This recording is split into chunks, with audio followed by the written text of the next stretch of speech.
Merci beaucoup Laurent. Bonjour à toutes et à tous. Merci beaucoup d'être ici de si bon matin. J'espère que vous avez passé une bonne nuit, que le réveil s'est bien passé.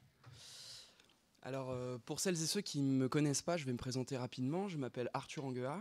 Je suis actuellement en 3e année de doctorat au sein d'un programme de recherche-création à Paris qui s'appelle SACRE, donc de l'université Paris Sciences et Lettres. Et je travaille à cheval entre deux institutions qui sont l'ENSAD Lab, donc le laboratoire d'art et design de l'école des arts décoratifs, et le laboratoire de géologie du département de géosciences de l'école normale supérieure. Là-bas, je fais une thèse, donc comme je vous le disais, en codirection avec deux personnes. Une personne qui s'appelle Nicolas Coltis, qui est géophysicien, un artiste-chercheur Samuel Bianchini, et un scientifique de l'éducation, un chercheur en éducation qui s'appelle Jean-Charles Chaban, qui lui travaille à Lyon. Une thèse autour de l'écoute comme modalité de connaissance du phénomène sismique. Alors, je vous mets le petit... Ah bah non, je ne suis pas sur mon diapo. Hop. Super. Donc je vous mets l'intitulé ici. Écouter la Terre, hybridation, art sonore, sismologie, dispositif de connaissance et sensibilisation à l'environnement. Puisant ses ressources, notamment dans les pensées et pratiques de l'écologie sonore, qui doit être familière pour un certain nombre d'entre vous, mais aussi des pédagogies critiques, cette thèse renoue en fait avec ma formation initiale de géologue, afin d'en proposer une forme postmoderne, une forme critique, et tendue vers un concept proposé en 1989 par le psychanalyste et philosophe Félix Guattari, d'écosophie. Basée, et j'ai oublié de le dire, donc cette thèse se base notamment en termes de création sur deux processus, celui de la sonification de données sismiques, donc je ne sais pas si c'est familier pour vous toutes et tous, et ainsi que la production, la construction, l'imagination de situations d'écoute. Alors ce que je vous propose, moi, aujourd'hui, ce n'est pas de faire l'étalage ou d'explorer la totalité de ce travail, mais c'est de s'intéresser ensemble à une question un peu plus spécifique, une des questions qui me travaille, du coup, que je vais lire avec vous, qui est l'expérience d'un dispositif de sonification développé en contexte artistique. Peut-il être pour des scientifiques le lieu d'un développement de connaissances et de pratiques de recherche alternatives, audio, on va revenir peut-être là-dessus aussi, et écosophiques? Cette question, j'ai eu l'occasion en fait de l'explorer récemment en organisant 2 séances d'écoute avec des sismologues volontaires à Paris en septembre 2023 et à Nice en octobre 2023 au sein d'un dispositif que je vais vous présenter juste après qui s'appelle Être Terre et qui propose en fait l'écoute en temps réel de vibrations terrestres. Ainsi, ma présentation du jour se développera en 3 temps. La présentation du dispositif, Être Terre, puis une présentation plus concrète des séances d'écoute, qui sont le dispositif expérimental sur lequel je me suis appuyé, et ensuite je vais vous proposer ensemble d'analyser ou de parcourir un début d'analyse en fait, des échanges que j'ai pu avoir avec les participants. Et on terminera par une petite séance d'écoute qui durera une dizaine de minutes. Alors je vous préviens tout de suite, j'ai fait volontairement l'ellipse de l'état de l'art et de l'ensemble des travaux qui ont été faits à la fois en art et en sciences autour de la sonification des données sismiques, mais n'hésitez pas, autant des questions, bien sûr, pour qu'on revienne là-dessus. Il y a quand même une petite histoire, au moins depuis les années 60, même 50 un petit peu. Alors... Être Terre est une installation sonore art-science développée en duo avec l'artiste sonore et plasticienne Lorella Abenavoli, proposant dans un cadre immersif l'écoute des vibrations terrestres en temps réel, ou pour être plus précis en temps quasi réel. Partant de l'audification donc de données sismiques, c'est-à-dire de leur transposition par accélération dans le domaine de l'audible, des données issues de plusieurs stations d'observation géophysique en fait réparties autour du globe qu'on sélectionne avec Lorella pendant des temps de résidence, l'œuvre cherche à rendre sensible le caractère organique de ce que nous nous sommes mis à appeler petit à petit le vivant minéral. Elle cherche aussi à accompagner, dans une perspective écologique, une expérience empathique et de résonance avec les écosystèmes écoutés, terrestres, une expérience nommée Einfühlung. Née en novembre 2023, à l'occasion d'une première exposition qui était intitulée Être Terre, étude numéro 1, Sicile, entre parenthèses, portrait sismique, c'est ce qui est là en bas. qui s'est d'ailleurs tenu du coup dans les locaux du laboratoire de géologie de l'École normale supérieure. Le projet se développe depuis de manière en fait itérative, au gré des expositions, des occasions d'exposition qu'on trouve avec l'Orela, qui apportent notamment les ressources financières et techniques nécessaires pour franchir pas à pas des nouvelles étapes dans notre recherche. À l'heure d'aujourd'hui, elle a donné naissance à 2 autres expositions que je vous présenterai succinctement avec des petites photos.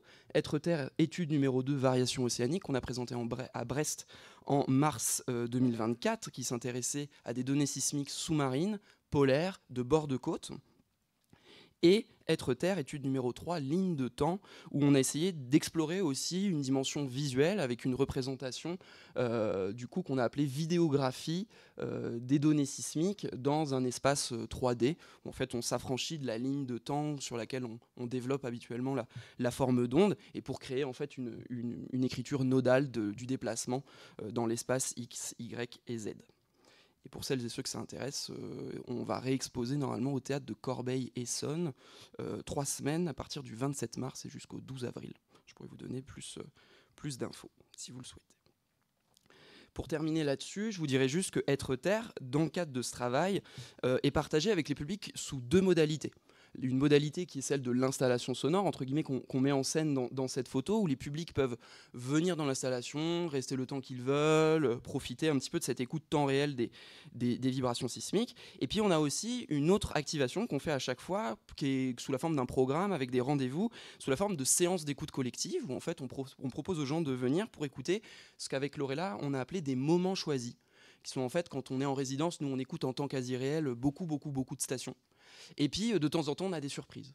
Ces surprises, c'est ce qu'on va essayer de garder de temps en temps. On les met de côté, puis on en fait une petite sélection, puis on fait une petite playlist. Et ça, c'est ce qu'on va proposer pendant nos séances d'écoute collective de moments choisis. Voilà. Séance d'écoute. Les séances d'écoute que je vous propose d'explorer ensemble aujourd'hui sont légèrement différentes de celles dont je viens de vous parler, dans la mesure où en fait elles sont une utilisation détournée du dispositif Être-Terre à des fins expérimentales et pour répondre à la question qu'on avait posée ensemble tout à l'heure et que je vous remets ici, voilà, autour du rapport que des scientifiques peuvent établir avec ces écoutes développées en contexte artistique. Donc au nombre de 2, respectivement organisés, comme je vous l'ai dit, à Paris et à Nice, pour la première le 20 septembre 2024 et pour la deuxième le 18 octobre 2024. Celles-ci ont rassemblé 4 à 5 sismologues à chaque fois pour une durée de 2 heures. Alors je vous montre la petite photo, ça c'est à Paris, c'est la petite équipe de sismologues qu'on avait à Paris. Et puis ça c'était l'équipe à Nice avec 4 personnes qui sont du laboratoire GeoAzur, ainsi que les étudiants et Pascal Brocolici qui est l'enseignant du studio son à la Villa Arson, et puis les étudiants du coup qui sont proches et qui sont souvent au studio son, avec qui on a organisé un workshop de 3 jours autour de la sonification des données sismiques. Et donc, comme je vous le disais, ces séances d'écoute, elles rassemblent les sismologues et les personnes présentes, en fait, pendant une durée d'à peu près 2 heures, répartie comme suit, avec une introduction écrite, dans laquelle je vais déployer, où je vais présenter la démarche, présenter aussi la démarche d'étude, parce qu'on va quand même collecter des données, donc il faut que je leur demande s'ils sont OK. Je leur ai déjà fait signer des papiers, tout ça, mais je remets quand même les choses en place, je redis tout ça et je redemande une dernière fois s'ils sont OK. Et puis sur lesquels je vais donner des clés d'interprétation très précises sur l'odification, sur le dispositif technique, etc. S'ensuit une écoute d'une petite demi-heure, enfin d'une demi-heure en fait très précisément, de 6 stations en temps quasi réel. En fait des sons que je ne sais pas lesquels ils vont être. Quand on va écouter ensemble, souvent on le fait le matin. En fait la diffusion, je ne sais pas ce qu'on va écouter. Et des fois il y a des bonnes surprises, des fois c'est des moins bonnes surprises. Mais voilà, c'est comme ça que ça se passe. Et puis ensuite on a une discussion sur un mode un petit peu particulier que je qualifierais ou que je me suis mis à qualifier en fait de psy, dans la mesure où je ne parle absolument pas. Et ce que je propose aux gens, c'est de raconter ce qu'ils ont envie de raconter. Et c'est ce qu'on va explorer ensemble juste après. En fait, la discussion se monte dans les sujets que les personnes veulent aborder. Moi, je parle en fait de temps en temps quand on me pose vraiment des questions techniques ou des choses où les personnes demandent vraiment une information importante. Sur le plan de la documentation de ces séances d'écoute, par-delà mes notes et puis la mise de côté, l'enregistrement des données sismiques en fait, que diffusées quand même pour les garder de côté, la séance est documentée de deux manières. La première sur le plan audio avec un enregistreur son pour le moment de discussion, mais aussi sur le plan visuel grâce à une collaboration avec une jeune photographe qui s'appelle Sha Kaya et avec qui on a mis pas mal de protocoles en place afin de constituer ensemble une ethnographie multimédia de ces situations d'écoute. Les photos, donc, n'ayant pas encore fait l'objet d'une analyse approfondie et en vrai répondant de manière tangentielle à la problématique du jour, ce que je vous propose, c'est de les laisser de côté pour aujourd'hui et puis de se pencher ensemble sur la dernière partie et sur les enregistrements audio, dont je vous propose un court extrait de 40 secondes ici. Alors, est-ce que c'est parti? Je ne sais pas.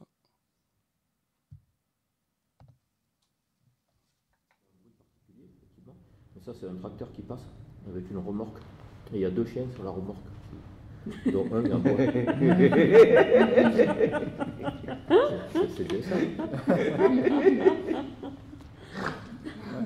Moi, j'ai trouvé un truc pour Isola Village, parce que c'est celui qui est le plus divers, je pense, mais parce que c'est effectivement le bruit anthropique aussi, peut-être en même temps. Là. Et moi, j'avais vraiment l'impression qu'il y avait une espèce d'animal fantastique avec une très grande langue qui claquait et qui allait essayer de choper un moustique devant lui qui s'enfuyait. Il y avait une porte qui s'ouvrait, non, aussi.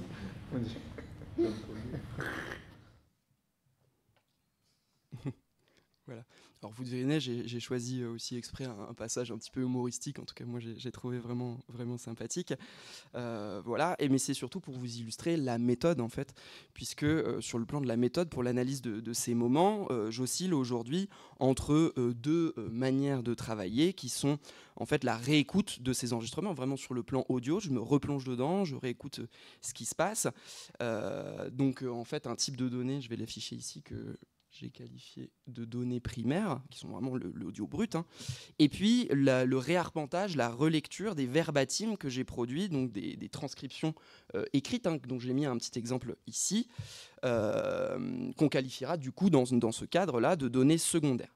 Et je réarpente ces données afin de produire en fait des données donc tertiaires, dont je vous mets la liste ici et que je réarpente très rapidement avec vous, qui sont entre autres, j'ai fait une liste des questions et des interrogations que les gens posaient pendant ces échanges-là, et leur catégorisation, toute une liste des descripteurs de ce que j'ai appelé l'entendu, parce que en fait, bon, est-ce qu'on décrit vraiment le son ou est-ce qu'on décrit un vécu sonore? C'est un petit peu différent, donc j'ai appelé ça l'entendu, et leur catégorisation, des blocs de conversation sur lesquels je vais revenir, et puis un travail, donc là je ne vais pas le détailler, mais qui je pense est assez intéressant au regard de la question qu'on a, qui sont d'arpenter ce que j'ai appelé des séquences d'approbation, donc en fait qui sont vraiment des moments clés où quelqu'un va dire « Ah ben j'ai entendu ça », et puis là tout le monde va faire « Ah oui, tac ».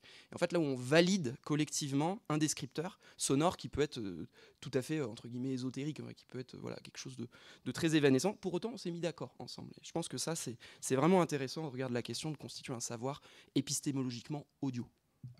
Voilà. Et puis ensuite, une description aussi qualitative des enquêtes filées au cours de la conversation qui reviennent, avec des questions qui reviennent plusieurs fois au cours de la conversation. Ce que je vous propose pour la suite et pour essayer de répondre à la question qu'on s'est posée, c'est d'analyser ce type de données qui sont les blocs de conversation que des collègues en sciences humaines appellent aussi des épisodes ou des scénettes, qui sont tout au long de cette séquence de discussion. Alors, tac. Donc voilà. Donc définis dans le grand bloc de l'échange, ces petits blocs, appelés scénettes, sont définis en fait comme un ensemble, sont premièrement définis comme un ensemble de phrases successives qui font sens sur le plan thématique. Vraiment, voilà, on a fait des échanges et on aborde un sujet. Un premier critère qui m'a permis de déterminer en fait dans mon temps de 46 minutes, alors là c'est dans le cas du coup de la séance d'écoute à l'ENS que je vais vous montrer les choses, 52 blocs. Et puis ensuite, j'ai utilisé un deuxième critère, parce qu'à partir de ces 52 blocs, j'ai effectué une catégorisation en fait, du type d'activité mise en œuvre par les sismologues au cours de ces échanges. Je vais revenir sur ces catégories juste après. Ça m'a permis de... En fait, et après, j'ai effectué un redécoupage de ces blocs, ce qui m'a permis d'arriver à 90 blocs au total. Donc, je vous montre la succession avec les 8 catégories que j'ai utilisées. Donc, je les relis avec vous, hein, les descriptions, des moments de description de l'écoute, de questions sur le dispositif, de réflexion philosophique, d'ouverture sur d'autres sujets, des moments de théorisation et de spéculation scientifique. Je pense que spéculation est assez intéressant pour ce moment-là. Des commentaires sur le dispositif, des suggestions de protocole, des récits, et puis d'autres choses qui peuvent être des blagues ou complètement autre chose. Voilà. Alors, l'idée, à partir de ça, c'est d'essayer quand même de répondre à notre question. Donc de savoir si cette expérience d'écoute, de séance d'écoute, peut être pour ces sismologues qui, pour la plupart, n'avaient jamais écouté de données. Pour la plupart, sont venus à une des expos que j'avais fait, donc ont eu un certain rapport à l'installation sonore, mais ne pratiquent pas l'audio dans leur recherche, du tout. Mais c'est de savoir s'ils s'approprient la séance d'écoute, donc comme un espace de recherche. Alors, et là, je vais vous proposer trois réponses. Le premier argument, c'est de dire, alors, en un sens, oui, puisque toutes ces catégories, et dans l'absolu, sont susceptibles, je pense, de participer à une activité de recherche. Alors j'imagine que votre propre activité en témoignera, que voilà, la description de ce que vous entendez, ou la description en fait, de vos observations, les commentaires sur les dispositifs utilisés, les questions, tout ça en fait, peut faire partie de vos activités de recherche au quotidien. Donc quand on les regarde comme ça dans l'absolu, on peut se dire ah ben en fait on fait que de la recherche là, pendant 46 minutes. Bon, c'est un premier plan. Sur un deuxième niveau, en fait, il se trouve qu'en plus l'analyse qualitative de ces catégories, donc vraiment voir en fait qu'est-ce qui se dit à chaque moment, va aussi dans ce sens, en révélant par exemple que les activités de description ou de demande d'information, qui sont aussi des activités largement partagées avec d'autres types de publics dans les autres séances d'écoute, dans notre cas sont un peu particulières. En effet, les descriptions ici sont généralement itératives et collectives. Elles cherchent le raffinement progressif de la description et l'établissement de descripteurs communs. Ça, c'est vraiment important. Tandis que les réponses que je vais apporter aux questions en fait, sur le dispositif, donc là je suis dans le petit carré vert, sont un petit peu différentes aussi des publics habituels, puisque là, elles sont posées généralement pour répondre à des questions que les scientifiques se posent déjà.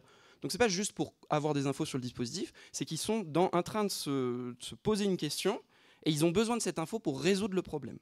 Et ça, on le sent vraiment.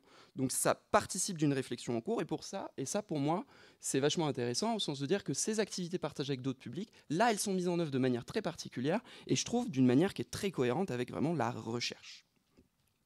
Enfin, troisième élément, la structure temporelle de cette séquence me semble aussi intéressante et aller dans ce sens, dans la mesure où elle commence par un moment assez long d'ailleurs de description, centré sur les moments d'écoute, sur chaque station. En fait, on va dire ah bah telle station j'ai entendu comme ça, je l'ai senti comme ci, comme ça, à laquelle va succéder un moment condensé de questions sur le dispositif. On a fini nos descriptions, on va dire mais en fait c'est quoi ? On veut les clés pour vraiment en fait comprendre, aller plus loin que ça. Et puis ça va ouvrir sur tout un moment de réflexion où là ça va vraiment être de la philosophie et les gens vont ouvrir sur des sujets. Ils vont dire mais en fait notre ancrage culturel, est-ce que ça modifie notre écoute, notre posture corporelle, des éléments techniques, nos états émotionnels. Donc en fait ils vont commencer comme ça à lister tout un tas de biais qui font pas partie non plus de leur champ disciplinaire habituel, donc vont ouvrir comme ça le problème. Et ça va suivre ensuite avec une autre séance, un autre moment de description qui est tout à fait différent du premier, puisque les descriptions ne portent plus sur chacune des stations, en disant là j'ai entendu ci, là j'ai entendu ça, mais en fait vont être des descriptions comparatives entre les stations pour établir des communs. Donc notamment quand on a écouté, il y avait 2 stations volcaniques qui écoutaient en fait le Stromboli et l'Etna, et là ils se sont mis à dire mais dans les 2 stations volcaniques on entend des souffles. Tac, ok. Et là ils commencent du coup à essayer de faire des liens, et en fait, en un sens, de faire de la science là-dedans. Et puis, ils vont aussi commencer à décrire les caractéristiques audio des dispositifs. Mais telle enceinte, elle était plus aiguë, telle enceinte, elle m'a fait vibrer le corps, etc. Donc, on passe sur un autre registre de description. Et enfin, on passe, donc le 6, bon, il n'y a pas forcément grand-chose à en dire, c'est vraiment la fin. Mais par contre, le 5 me paraît encore très très intéressant au regard de cette question, puisque ce sont des suggestions d'études, et c'est tout un tas de moments où on va complètement plus du tout parler de ce qu'on a écouté. Par contre, les scientifiques vont passer leur temps à suggérer des protocoles. Ils vont dire, ah mais on pourrait mettre 3 enceintes là-bas, et puis une au-dessus, et puis on pourrait mettre telle station. Et en fait, là, ils vont inventer des dispositifs de sonification pour faire de la recherche et pour faire de la sismologie.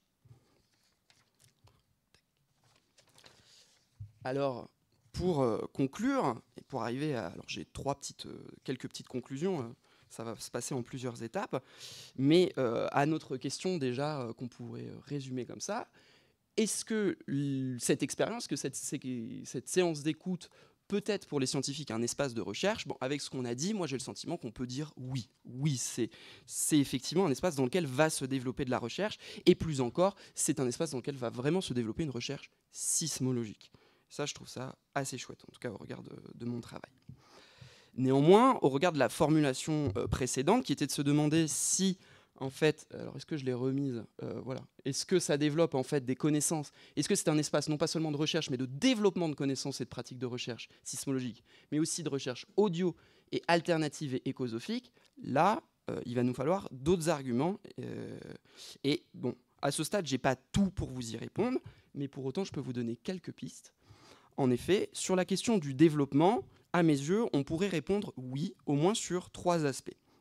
Premièrement, à travers la remobilisation dans les réflexions de la seconde partie, donc voilà, à la fin de la séance d'écoute, en fait, d'échanges et d'observations qui ont été échangés au tout début, dans les premières phases de description. Donc il y a vraiment une évolution, une réutilisation de ce qui a été validé en commun en première partie de travail. Deuxième argument, pour répondre oui à ça, c'est à travers le raffinement et la multiplication des stratégies descriptives qui ont été faites. Donc, on décrit avec un mot, puis un autre, puis on essaye de complexifier. Donc, on essaye en fait de développer son savoir d'écrire au cours de la discussion. Et puis, troisième élément, à travers la suggestion en fait de très très nombreux protocoles en fin de séance. Donc, on sent qu'il y a vraiment une appropriation en fait de l'ensemble du dispositif. Et à la fin de la séance, on dit tiens, je suis en mesure en fait maintenant d'être force de proposition. À la question ensuite de savoir si la recherche est spécifiquement audio, cette recherche qui se développe, j'aimerais aussi vous proposer qu'on réponde oui. En effet, pour moi, je l'identifie notamment dans les nombreuses validations, ce que je vous ai parlé tout à l'heure, des séquences d'approbation, dans les nombreuses validations intersubjectives de l'entendu commun, donc, qui deviennent communes. Donc dans ces séquences, pour moi, on développe vraiment un savoir audio, un savoir d'écrire, qui ne se base pas sur des descripteurs issus de savoirs préalables en physique ou d'autres choses qu'ils ont l'habitude. Deuxième élément, sur l'usage de descripteurs non pas seulement acoustiques, en disant c'est haute fréquence, c'est long, modulation de ceci ou de cela, mais aussi sur l'usage en fait de registres inhabituels pour ces scientifiques qui sont la métaphore et beaucoup l'onomatopée. Alors pas énormément dans cette séance, beaucoup plus dans l'autre, mais qui pour moi sont des pratiques vraiment sonores qui ici se développent et vraiment à valeur argumentaire. Elles sont utilisées comme des arguments et pas juste pour faire joli. Et enfin, dans la dernière partie sur la suggestion de protocole, dans la mesure où les protocoles suggérés par les scientifiques sont vraiment du coup des protocoles sonores et pour répondre à des questions de géophysique. Donc à nouveau, là pour moi, on a vraiment une recherche par l'audio qui se développe. Pour terminer, à savoir si par contre ce sont des pratiques de recherche alternatives et écosophiques qui se mettent en place, là je serais plutôt tenté de vous dire non ou on ne sait pas trop, en tout cas mes données ne permettent pas vraiment de le savoir. En effet, parmi les protocoles d'écoute et de sonification proposés par les participants, donc en fin de séance, tous visent à étudier actuellement des concepts ou des processus déjà établis par la sismologie. On ne cherche pas à chercher des trucs nouveaux, en disant c'est un autre média, c'est un autre sensible. On cherche à valider des choses qui font partie de la discipline. Et puis les références à une possibilité d'une autre sismologie restent totalement absentes. Pas totalement, mais presque. Dans le discours persiste aussi une séparation à valeur épistémologique entre art et science. On m'a beaucoup dit que ce que je faisais, c'est de l'art et pas de la science. Et aucune référence à l'écologie, et donc par rapport à l'écosophie, à aucune référence d'écologie, qu'elle soit matérielle, sociale ou spirituelle, n'est faite au cours de ces échanges. Néanmoins, pour terminer, dans une démarche autocritique, j'aimerais juste dire que je pense que mon dispositif ne permet pas, en vrai, vraiment de mettre en évidence ces caractères-là, puisque je pense que ces deux aspects sont assez difficiles donc à évaluer là, mais seraient bien plus faciles à évaluer dans un cadre en fait de création et de pratique. Je pense que vraiment la création, c'est un lieu dans lequel peuvent s'exprimer les intuitions divergentes, peuvent un peu essayer d'être recherchées, travaillées, donc observées par d'autres, et l'articulation esthético-poétique dont parle Guattari lorsqu'il définit l'écosophy. Voilà. J'ai terminé pour cette présentation. Ce que je vous propose maintenant, c'est de passer à une petite séance d'écoute d'une petite dizaine de minutes. Et je vous distribue des petits papiers.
Donc ça, c'est des données sismiques codifiées. Donc pour le coup, via le processus de codification. Donc dans ce qu'on a entendu, il n'y a pas de synthèse. C'est vraiment juste les formes d'ondes dans les données sismiques accélérées. Et après un peu respatialisées et mixées ensemble, mais c'est tout. Et donc du coup, là c'était une station à chaque fois avec les 3 canaux. Donc les 2 canaux horizontaux et le canal du mouvement vertical. Donc c'est les 3 pistes en fait que je mixe ensemble. Et donc c'est pas moi qui ai fait les enregistrements, c'est des stations qui sont installées par différents instituts du coup de géophysique dans le monde. Donc là sur le petit programme, moi je m'en suis pas gardé un, mais vous avez donc STRG et la première qui est sur le Stromboli, qui est installée par l'institut, donc l'équivalent de l'IPGP français, mais à l'INGV du coup qui est italien, qui est l'institut de géophysique italien. CL, c'est un. Donc le petit nom que vous avez, c'est le nom technique en fait qui est en dessous. Ça dit la première double lettre, c'est le nom du réseau. Donc en fait, il y a la première et la dernière station, ce sont des stations installées par le groupe italien du coup l'Institut italien de recherche géophysique. Et le deuxième, c'est un groupe international qui s'appelle le Corinth Rift Laboratory, et donc qui étudie le golfe de Corinthe et en fait la zone de rifting qui est là-bas. Donc il y a des Français dedans, notamment dans mon labo, mais c'est aussi pas mal des gens en Grèce. Je n'ai pas bien compris pour l'accélération. Ouais. Quand tu parles de l'accélération, c'est Ah oui, excuse-moi. par montage ou c'est par logiciel qui vraiment rétracte? Ouais. Du coup, là, quand je fais les séances d'écoute en temps réel, donc là, ce que je vous ai rediffusé, c'est vraiment les sons que les sismologues du 20 septembre ont entendus. Donc c'est la sauvegarde de cette séance d'écoute-là. Mais sinon, dans ces séances d'écoute, moi, je suis en temps réel. Donc là, j'utilise 2 logiciels. Enfin, moi, j'ai codé, du coup, mes trucs en Python et en Pure Data, pour celles et ceux qui connaissent. Donc je fais dialoguer ces 2 espaces-là. Et après, sinon, au niveau vraiment du geste technique, enfin, sur l'accélération, c'est juste dire, j'ai 5 heures de données. Là, dans certains cas, je vous ai mis le deuxième, par exemple, il y a 5 heures de données. Et si je l'accélère par 100, ça fait 3 minutes de son. Voilà. Et du coup, c'est ça le temps quasi réel. C'est qu'en fait, je télécharge toujours les dernières données disponibles. Et je fais toujours un test pour savoir s'il y en a dans les 2 dernières heures. Donc, ce qui fait que quand je vais appuyer sur mon bouton play, ça va dire au serveur c'est quoi les dernières données. Et si c'est les dernières 8 heures qui sont dispo, voilà, il va télécharger de minuit à 8 heures. Ouais, tout le monde peut y accéder. Est-ce que tu t'es intéressé Il y avait Nico. Hein. Ouais, excuse-moi. Du coup, moi, je travaille sur la perception humaine des vibrations. Ouais. Et du coup, on sait par exemple que via le système somatosensoriel, et on sait par exemple que quand on joue de la musique et qu'on ajoute de la vibration, on va renforcer l'impression d'immersion dans le son, etc. Et du coup, je me disais, est-ce que tu penses que ça pourrait être intéressant de présenter, quand tu présentes à ton public les enregistrements sonores, je parle bien des enregistrements sonores accélérés, mais de les jouer via par exemple un plancher vibrant, quelque chose comme ça, où les gens qui seraient allongés sur le plancher pourraient percevoir auditivement du coup ton signal, donc celui qu'ils entendent déjà, couplé à un signal via le système somatosensoriel qui serait stimulé. En fait, le même signal stimulerait le système somatosensoriel et le système auditif. Est-ce que tu penses que du coup, ça pourrait être intéressant dans la mesure où ils parlent de vibrations, sont des sismologues, et le fait de stimuler en plus leur système somatosensoriel, est-ce que ça pourrait changer ou pas leur percept, ce qu'ils ressentent, quoi. Ouais. Là-dessus, dans tous les cas, moi je trouve que c'est intéressant. Moi, le travail est vraiment aussi de dire comment est-ce qu'on développe des canaux sensibles et des modes sensibles de relation du coup à ces données qui soient autres que juste la visualisation ou quelque chose de très informatique. Donc dans tous les cas, moi je trouve que c'est une démarche qui est hyper intéressante. Après sur le plan technique, c'est quelque chose que je maîtrise pas du tout. C'est-à-dire que si je mettais des transducteurs sur du bois ou un truc, pourquoi pas, mais en fait j'ai pas les compétences derrière pour aller le travailler vraiment plastiquement et faire des choix poussés là-dessus. Mais donc comme première étape, en tout cas pour le moment, dans les séances d'écoute, il y a toujours un sub. Et ce sub, généralement, j'essaye de le mettre dans l'espace d'écoute. De sorte à ce que les gens viennent, en fait, il y en a pas mal qui viennent s'allonger dessus. Donc là, j'ai pas forcément les photos, mais il y a pas mal de moments où les gens vont déambuler, se mettre sur le sub, se mettre à côté. Donc vraiment, essayer d'aller rechercher activement cette composante vibratoire basse fréquence. Mais donc du coup après sur l'utilisation d'un plancher, etc., moi je pense que ça serait hyper intéressant, ça c'est certain. Par contre comment le faire et en fait je pense que moi j'en suis à une démarche où je suis encore au début, et donc ce serait quand même rajouter encore un élément assez À l'expo d'hier, je passe le carton. Ouais. En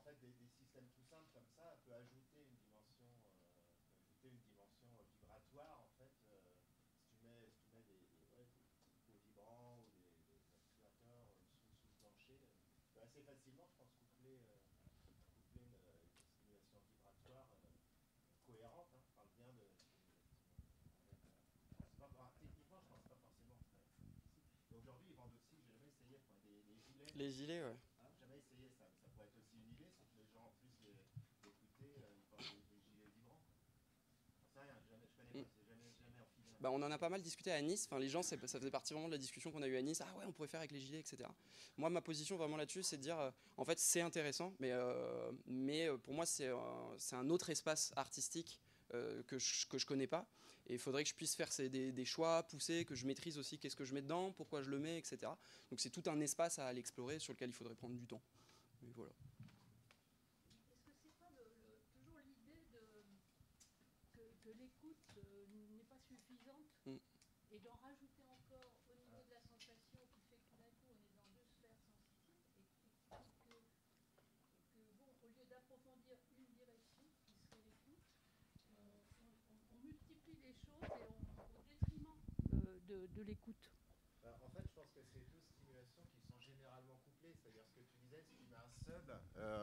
En fait, généralement, ces deux stimulations-là, elles sont couplées. C'est-à-dire qu'en fait, on n'a pas de stimulation acoustique qui se propage dans l'air qui ne fait pas vibrer un plancher. Et vice-versa, si un plancher vibre, il va produire une vibration acoustique. Donc, en fait, ce sont des choses qui sont en fait, qu'on ne peut pas découpler en fait, dans l'absolu, quoi. Et si tu mets en plus un sub, comme tu disais, bah, finalement, le sub, il fait quoi ? Il stimule le plancher. Hein. Donc, simplement, ce serait une façon de l'assumer, entre guillemets. Mais en fait, je pense qu'il y a déjà une composante comme ça, surtout si les gens vont se rapprocher du sub, comme tu disais, quand ils écoutent. C'est qu'ils vont chercher cette composante somatosensorielle, probablement, quoi. Ouais.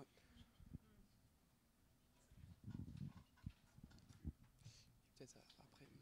Le rend audible par simple accélération, hein, c'est ça ? Ouais. En fait, tu aurais pu simplement transposer fréquentiellement le signal pour faire rentrer ça dans la plage audible, parce que quand tu accélères, tu modifies également sa dynamique, donc ses modulations plus ou moins lentes de l'amplitude. Donc tu modifies plusieurs choses, à la fois le contenu, le timbre spectral, si tu veux, du point de vue auditif, mais également des paramètres de rugosité, etc., qui sont liés à ces fluctuations. Ça aurait été bien de transposer simplement le signal dans la plage audible, 20 000 Hz, et puis ensuite éventuellement transposer ces modulations. Mais ces modulations lentes, je pense qu'elles sont, quand tu rentres dans la plage audible, elles sont d'entrée de jeu audibles probablement. Mais là, tu les as rendues artificiellement rapides. Donc tu changes des éléments de timbre. Et donc peut-être qu'il y a quelques modifications très simples à réaliser qui donnera différentes versions finalement. Ton signal transposé. Et tu vas générer également, parce que quand tu l'accélères, tu vas le rendre plus rugueux, donc c'est plus aversif. La rugosité, c'est aversif. Pas nécessairement ce que tu veux réaliser. Tu pourrais justement te contenter de laisser ces fluctuations lentes comme elles sont, par exemple. Et puis peut-être après, je vais laisser Maxence pour qu'on ne prenne pas aussi trop de temps. Mais pour te répondre du coup rapidement là-dessus, donc j'ai essayé de faire des transpositions comme ça. En fait, le problème étant, sur le plan vraiment purement technique, c'est que c'est du bruit, en fait, le signal de base. Et donc cette transposition en fréquence, elle passe aussi par des reconnaissances de spectres et un certain nombre de choses. Et en fait, sur ces signaux-là, ça fait un son qui est vraiment pas beau. Et ça donne pas du tout ce type de texture. Et donc pour le coup, moi, sur le plan vraiment sensible et du son, ça m'a pas du tout, c'était pas du tout satisfaisant et ça donnait des choses beaucoup trop harmoniques. Enfin, vraiment, ça se faisait sortir des fréquences propres ou tout un tas de trucs. Ouais. Et la deuxième chose, c'est qu'en fait, je pense qu'il y a quelque chose dans l'accélération qui est de l'ordre du changement d'échelle, qui est vraiment intéressant. En fait, les processus lents de la Terre, nous, on a par exemple un temps d'attention qui est particulier. Moi, j'arrive pas à rester concentré 5 heures, quoi, par exemple. Or, une montagne, ça bouge sur 10 ans, quoi. Donc en fait, s'il faut que je l'écoute à son rythme, je vais pas l'écouter. Et ça, on s'en est vraiment rendu compte. Donc, par exemple, quand je transpose les mouvements en Antarctique, j'accélère par 500. Et là, en fait, on rentre, c'est vraiment de la glace qu'on entend. C'est complètement dingue. On accélère par 500, c'est un glaçon. Et en fait, je crois qu'il y a quelque chose de l'ordre. En fait, on ramène des processus grande échelle, mais vraiment grande échelle spatiale, hein, à l'échelle du corps humain. Donc en fait, cette accélération, elle nous permet d'accéder à des formes qu'on est capable de comprendre, de dessiner, de les rendre intelligibles et sensibles, alors que sinon, il n'y a pas le temps d'imprégnation du corps, entre guillemets, le buffer du corps, ça ne rentre pas dedans. Donc je pense qu'il y a un enjeu de saisie dans l'accélération qu'on n'aurait pas si on laissait les choses à leur rythme géologique. Merci beaucoup. Trop cool, merci.